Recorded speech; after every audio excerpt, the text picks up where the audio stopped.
Welcome to Connie's in the Mix, your health and your money. And my topic today is high blood pressure, cancer, and inflammation. So we want to talk about some information and news, what I got here on Update. And I don't understand why do I have my paperwork from my Citibank in between my show paperwork here. And no, I don't want to send money to Panama. It's by accident. So sorry, I don't have that kind of money. So let's go back to my topic of health and nutrition. And I'm just coming back from New York. I was there for 2 days, and I have that good news that in 48 hours, I didn't see in Manhattan one single obese person. And I think that's really good news because 16 years ago, when I was the first time in New York, I saw everywhere obese people, and I've never seen, coming from Germany at that time on vacation, I've never seen so many so fat people ever in my life before. I remember that exactly. And I think 16 years later, now 2016, it's great news that I didn't see a single one.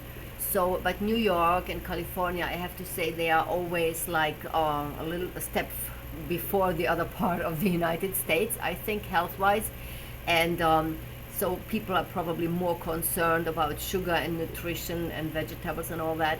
And New York and California, especially Los Angeles, they look out for more healthier food and nutrition. So that's really, really good news, I think. And I came back and I was deciding that I wanted to do this health show today because I got a newsletter. I get all this from Harvard and here from Tufts University. I get different kind of health and nutrition letters. And the idea is to share something. If I think it's important, I would like to share that with you. And if I say one more time, I get here a heart attack because I really want to get rid of that. Too bad that you cannot give me a sign here on streaming that I did it again. I really don't want to do that, and I'm working on that. I will get better. I will get better. That's because I'm still searching for the English word. English is not my native language. I'm not doing in German. I promise you that. It doesn't really help you.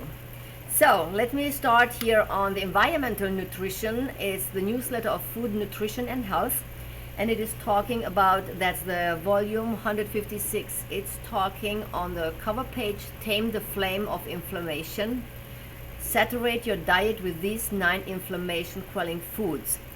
It says, you are probably painfully aware of inflammations when you hurt your toe or your finger, or you drop heavy weights on your arm. But the internal inflammation, the low-grade inflammation, you are not aware of that, and that's the dangerous part, because this inflammation, what's going on inside your body, in your colon, in your stomach, this you don't feel immediately, and this is the one which can turn, for example, into cancer. It can turn into diabetes, into headaches. It can turn into rheumatoid arthritis. So this is the dangerous part. And that takes months and years till it's developing. So this is where you can take care with food to avoid that. And I think that's really important. Food is a huge percentage, and nutrition is a huge percentage how you can avoid these illnesses on your own. And don't forget, if you change your nutrition just a little bit, it's already a step in the right direction. And maybe, just maybe, it will give you the freedom of not having to deal with cancer. Don't forget, 25% of humans will, in his life, deal one or the other way with cancer. And you should think about that. 25% is big.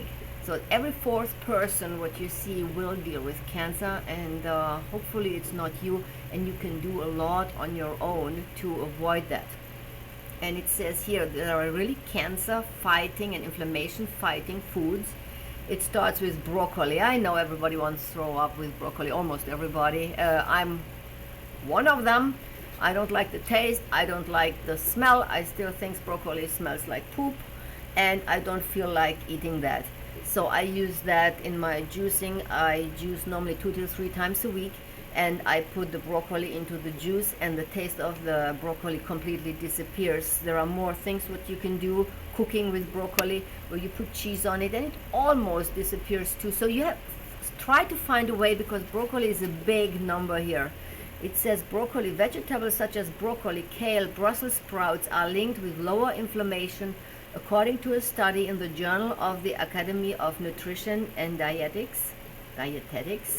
Antioxidants might be behind this effect, this benefit.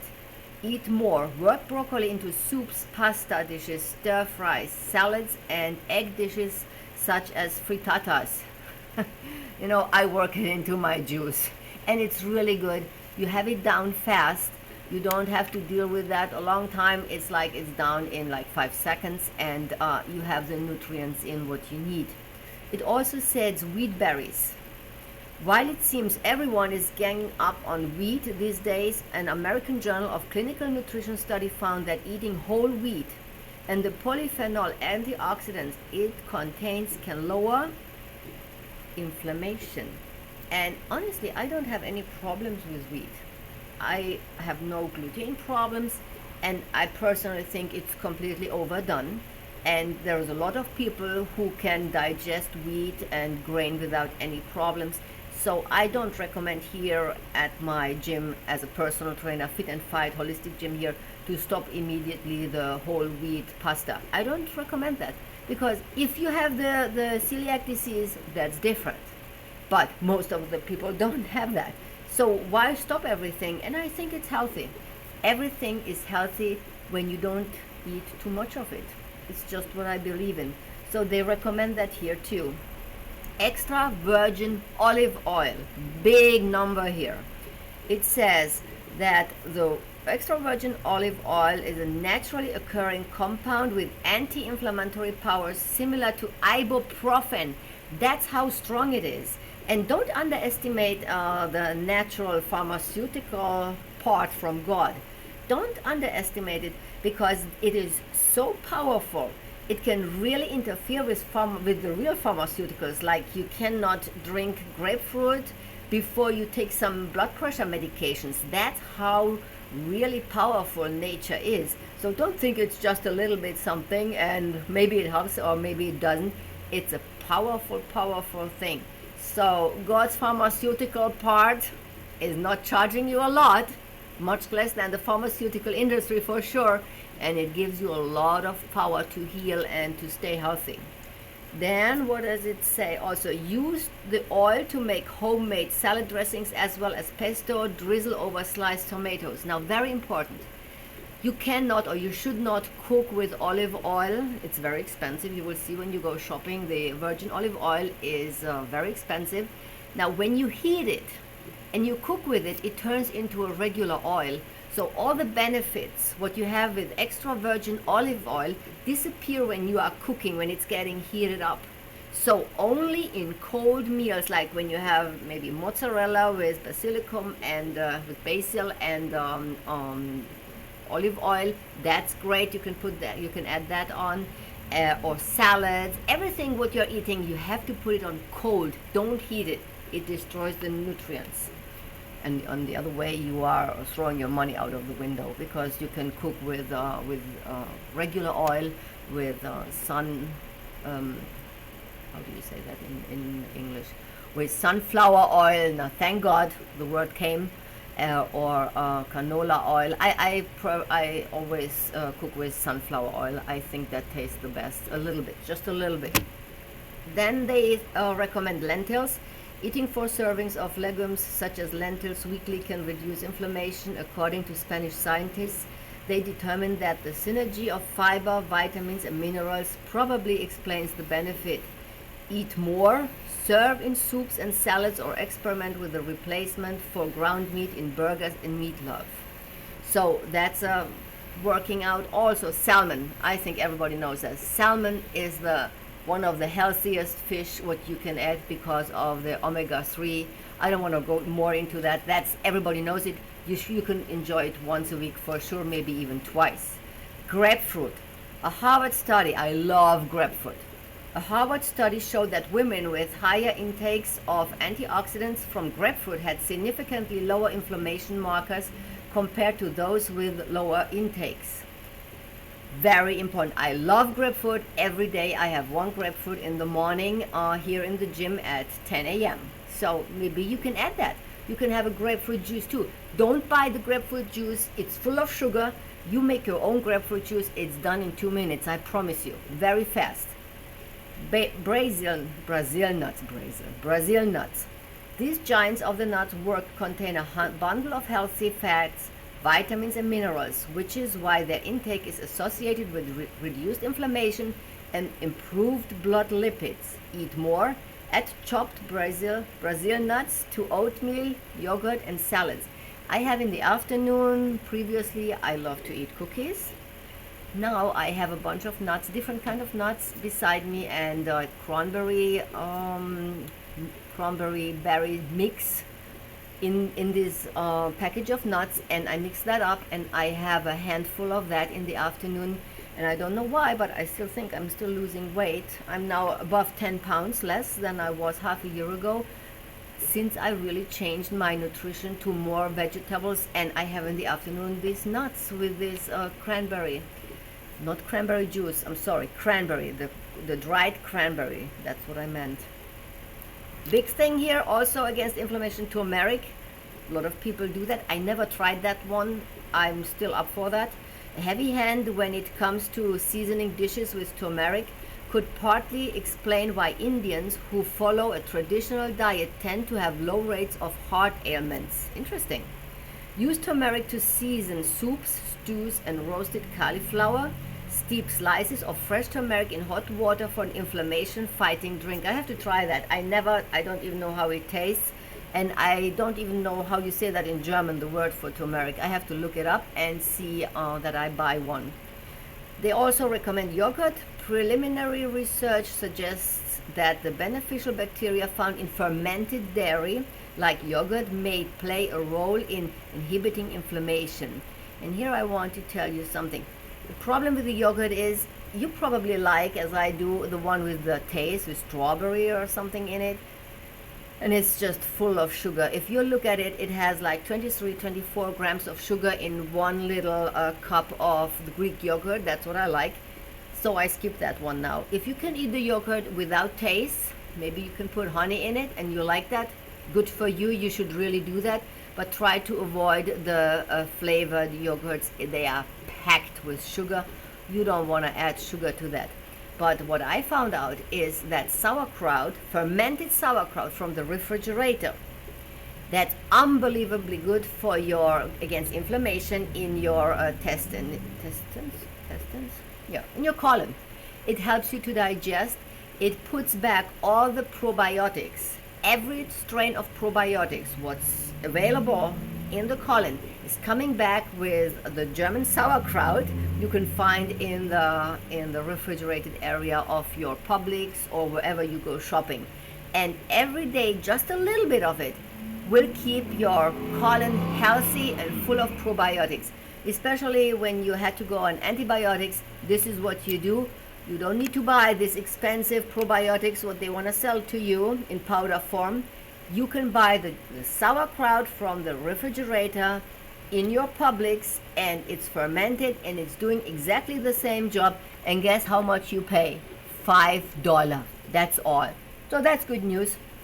And there are really ideas. You don't have to do all of them all the time, but think about it and try to add every day some of them to it, so you help your body to fight inflammations. Don't forget, inflammations, the start of bigger illnesses like cancer. Then I was looking into something. I was looking into what should I buy on stocks when I'm all into health again. And I'm again coming back to the whole food stocks. And it went down the last year 40%, so we have a really good value there. All these fruits and vegetables, which get more and more into demand, more and more people wake up and see that it is just so important to eat healthy. It will give a bigger and bigger demand for whole foods, for organic foods, for natural foods, for not cooked food, like raw food. Put in twice a week raw food for your lunch. It's different, but you feel so strong, you feel so good when you don't eat that heavy. You have no idea. It really makes you feel alive. Or when you eat less in the evening and you eat good things like fruits and vegetables or a green juice in the evening, you wake up and you are really hungry. You feel light, you feel hungry, and for breakfast you can have your oatmeals, which fills you up, and you feel great and energized. But feeling hungry, honestly, think about it. When did you feel the last time hungry? And being hungry is a very, very healthy feeling. It's a metabolism booster to feel hungry. So very important. So with that in the background, I can tell you that the whole food stocks for sure will go up soon, especially because they are working now on a new concept. Maybe you read that already. They are coming up with a new low-cost format 365. That's their own brand. And they will open now smaller shops. Whole Food will open now smaller shops where products will be a little bit cheaper than in the big Whole Food businesses, stores. So people with less money can also buy healthier products. And I think that's a very, very good idea. So demand will grow for sure. Right now sales dropped a bit, like they estimated 1.6%. Wall Street estimated 1.6%, and sales dropped 1.8%. But watch when this new format is coming out, and this is coming out, I think, the end of the year. Then they will come back again. So think about it to invest in Whole Foods. It's WFM on Scottrade. You can take a look from the development of the last 2 years, and then you make your decision. Also, what else do we have here? We have from the Tufts University. I got a newsletter. It's Health and Nutrition Letter, Tufts University, Volume 13, and it is talking about something what for me is very important, because I use my microwave a lot, and so does everybody else who I know. And I heard that it is very unhealthy to use microwave, so I always use it with a bad taste. I was always thinking I do something unhealthy. Now, here, the last page of this health letter says, is it true that heating food in a microwave oven destroys most of the nutrients while creating byproducts that affect your brain and hormones? And this is Dr. Rosenberg, MD, Health and Nutrition Letter Editor, who is here answering to these questions. He's a professor of nutrition, Friedman School of Nutrition Science and Policy, Tufts University. So it's not just somebody who maybe made a 2-day somehow workshop and is talking here about nutrition or something. It's an MD teaching at Tufts University. So probably he has some knowledge about this. And he says, in fact, says Dr. Rosenberg, editor of the Tufts Health Letter, the opposite is true. Foods cooked in a microwave oven may keep more of their vitamins and minerals because microwaves can cook food more quickly and without adding water, nor do you have to add fat. At worst, microwave cooking reduces nutrient levels in food no more than conventional cooking. As for supposed dangerous byproducts from microwave cooking, this is an urban legend spread by the internet. The U.S. Food and Drug Administration, where I have to be careful with that because I don't trust what they always say, because the Food and Drug Administration gets sponsored a lot from different businesses. A lot of former CEOs of Monsanto and pharmaceutical companies are sitting on the FDA. So you are very careful when they say something. Maybe it's true, maybe it's not. But it says here that says cooking with microwaves is safe. I don't really like that. Microwaves cause water molecules in food to vibrate, producing heat that cooks the food. The chemical part, I understand. I was very good in chemistry, so it makes sense. But don't forget, the FDA also says that genetically modified food is healthy too, and we don't know that. We just don't know that. So again, be very careful, but the chemistry of itself, it makes sense that I don't think it's really dangerous. Um, then it says that's why food high in water content like fresh vegetables can be cooked more quickly than other foods, because the molecules are moving faster. The microwave energy is changed to heat as it is absorbed by food and does not make food radioactive or contaminated. The only thing where you have to be careful with is where you are cooking it in. It should not be plastic, because the plastic, when it heats up, it can put dangerous chemical products into the food. There you have to be careful. You have to use a special Tupperware which is made for microwave. Again, when the FDA says something, it's 50% that it's true, but it just makes sense. It just changes the molecules, how they move, and that's how they heat up.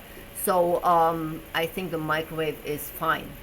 So I'm very thankful that you are with me today again on Connie's In the Mix, Your Health and Your Money. And maybe there's one show coming when I'm not in between. And the more I do that show, the more comfortable I feel. I'm already very comfortable now. But my English improves, and then will stop completely in my show. Reboot your health and wealth today. Today is the day. Start eating healthier today. Thank you.